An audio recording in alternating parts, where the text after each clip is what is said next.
नमस्कार साथियों, ज्योतिष की चर्चा में आप सभी के बीच उपस्थित हूँ। इसी के साथ आप सभी से आग्रह करता हूँ, चैनल को लाइक करें, शेयर करें और सब्सक्राइब करें। आज की चर्चा का विषय है वृषभ लग्न में मंगल नीच का होकर क्या फल देंगे। आप सभी के सामने वृषभ लग्न का चार्ट है। 2 नंबर जहाँ लिखा हुआ है ये पहला भाव है और 2 नंबर वृषभ राशि होती है, इसलिए यह वृषभ लग्न का चार्ट है। इस लग्न चार्ट के अंदर मंगल तीसरे भाव के अंदर कर्क राशि के अंदर बैठे हुए हैं। 4 नंबर लिखा हुआ है, 4 नंबर मतलब कर्क राशि, इसलिए यह माना जाएगा कि मंगल कर्क राशि में जब भी बैठते हैं तो उनकी नीच की राशि कर्क राशि है, तो मंगल नीच के हो गए। इसका परिणाम को समझने के लिए हमें यह देखना होगा कि इस लग्न चार्ट के अंदर मंगल किस घर के स्वामी ग्रह हैं। इस लग्न चार्ट के अंदर द्वादश भाव, जहां पर 1 नंबर लिखा हुआ है ये द्वादश भाव हो गया। 1 नंबर मेष राशि के स्वामी ग्रह मंगल। तो इस घर से संबंधित जो भी क्षेत्र हैं, जो भी विषय हैं, उन सभी क्षेत्रों में जातक को नकारात्मक प्रभाव देखने को मिलेगा। सप्तम भाव जहां पर लिखा हुआ है, सप्तम भाव 8 नंबर लिखा हुआ है वृश्चिक राशि, 8 नंबर मतलब वृश्चिक राशि हो गई। वृश्चिक राशि के स्वामी ग्रह भी मंगल हो गए। सप्तमेश भी मंगल है और वो नीच का होकर तीसरे भाव के अंदर बैठे हुए हैं। सप्तम भाव जीवन साथी का भाव होता है, सप्तम भाव पार्टनरशिप का भाव होता है। इन सभी क्षेत्रों में जातक को नकारात्मक प्रभाव जीवन में देखने को मिलेगा। इसका पहला प्रभाव ये होगा कि इस जातक का जब भी वो पार्टनरशिप करेंगे, पार्टनरशिप में असफलता उनको मिलेगी, पार्टनरशिप में मनमुटाव की स्थिति आ जाएगी, पार्टनरशिप में किया हुआ कोई भी काम सफल नहीं होगा या फिर बहुत सारी बाधाओं का सामना करना पड़ेगा, मनमुटाव की स्थिति बनेगी और जीवन साथी से जो भी एक सपोर्ट मिलना चाहिए जातक को, उस सपोर्ट में भी कहीं ना कहीं नकारात्मक प्रभाव मिलेगा, नकारात्मक स्थितियां पैदा होंगी और जिस कारण से जातक को जीवन साथी से सपोर्ट की स्थिति नहीं बन पाएगी। हो सकता है कि मनमुटाव की भी स्थिति बने। द्वादश भाव का जो स्वामी ग्रह है मंगल, द्वादश भाव जातक के खर्चे का भाव है, द्वादश भाव विदेश का भाव है और द्वादश भाव अध्यात्म का भाव है। जब भी द्वादश भाव का स्वामी ग्रह अगर नीच का होकर कहीं भी बैठ जाए तो आप यह मान सकते हैं कि जातक को अध्यात्म से दूर हो गया। वो जातक अध्यात्म से दूर हो गया। जातक कभी भी अपने जीवन में स्पिरिचुअलिटी की तरफ उसका ध्यान जाना बहुत मुश्किल होगा और हमेशा ही उसके मन में स्पिरिचुअलिटी को लेकर नकारात्मकता की स्थिति बन जाएगी। अपने गुरुजनों का वो अपमान भी कर सकता है ऐसी स्थिति में।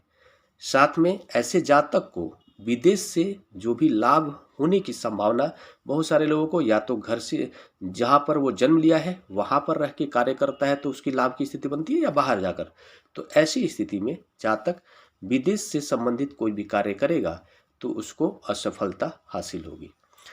साथ में जातक अपने जीवन में उसको मंगल की स्थिति नीच का होने के कारण जातक हमेशा ही जो भी खर्च करेगा वो अनैतिक कार्यों में उसके पैसे खर्च हो जाएंगे, ऐसी स्थिति बन जाएगी।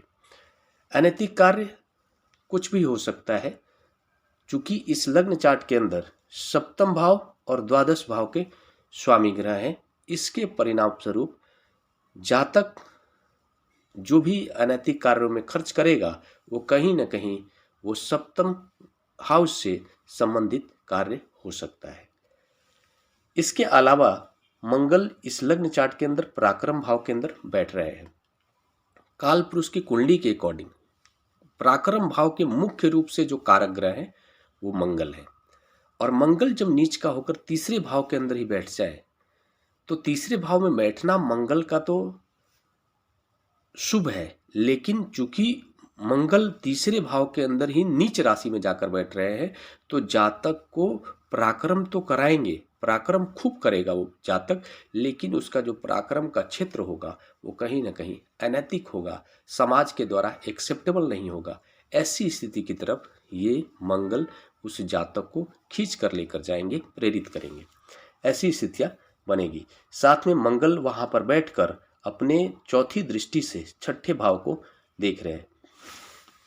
पहला, दूसरा, तीसरा और चौथा, छठे भाव को देख रहे हैं। जो छठा जो घर होता है जातक का, वो आपको रोग का होता है, ऋण का होता है, कर्जे का होता है और साथ में कोर्ट कचहरी का भी होता है। इसके फलस्वरूप यह परिणाम होगा कि जातक को छोटे मोटे रोग लग सकते हैं, कर्जे बढ़ सकते हैं, कर्ज ले सकता है रोग की वजह से, या फिर अपना जो भी अनैतिक कार्य करेगा उन सारे कार्यों की वजह से। साथ में उसके कोर्ट कचहरी से संबंधित में नकारात्मक प्रभाव देखने को मिल सकता है। उसके ऊपर कोई ना कोई लीगल एलिगेशन की स्थिति बन सकती है। सप्तम भाव, सप्तम जो दृष्टि है मंगल की इस लग्न चार्ट के अंदर, वो यहाँ पर बन रहा है पहले नवम भाव के अंदर। नवम भाव के अंदर मंगल की दृष्टि जो पड़ रही है, नवम भाव व्यक्ति के भाग्य का घर होता है।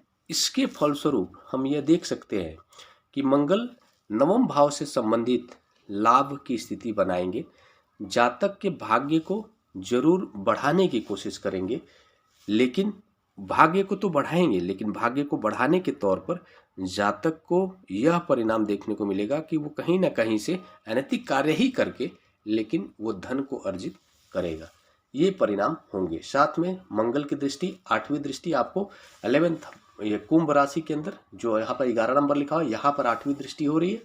तो जातक का जो कार्य होगा वो आपको कंस्ट्रक्शन से जुड़ा हुआ कार्य हो सकता है, वो जमीन से जुड़ा हुआ कार्य हो सकता है और माइंस से जुड़ा हुआ कार्य कर सकता है। ऐसी स्थिति बनेगी। ये सारे प्रभाव इस लग्न चार्ट के अंदर बन सकता है। और जो भी नकारात्मक स्थिति बताई गई है वो पर्टिकुलर मंगल के नीच राशि में बैठने के प्रभाव बताए गए हैं। बाकी सारे 8 ग्रहों की स्थिति के ऊपर निर्भर करता है कि ये प्रभाव कितना प्रभावशाली होगा। इस पर भी देखना पड़ेगा कि मंगल किस नक्षत्र में जाकर बैठे हैं, कितने डिग्री पर बैठे हैं और किस ग्रह के साथ बैठे हैं। अगर मान लो मंगल के साथ गुरु बैठ जाए, मंगल के ऊपर गुरु की दृष्टि पड़ जाए और साथ में कहीं से भी अगर मंगल के ऊपर राहु की भी दृष्टि पड़ जाए तो स्थितियां और नकारात्मक हो सकती हैं। तो ये चीज़ें जो है कि पर्टिकुलर एक ग्रह की स्थिति के बारे में बताया जा रहा है। कंप्लीट चार्ट के विश्लेषण के बाद पता चलेगा कि कितना प्रभावशाली या कितना नकारात्मक या कितना सकारात्मक हो सकता है या थोड़ा कम नकारात्मक हो सकता है। इन सारी चीज़ों का एनालिसिस करने के लिए पूरा कंप्लीट चार्ट देखना होता है।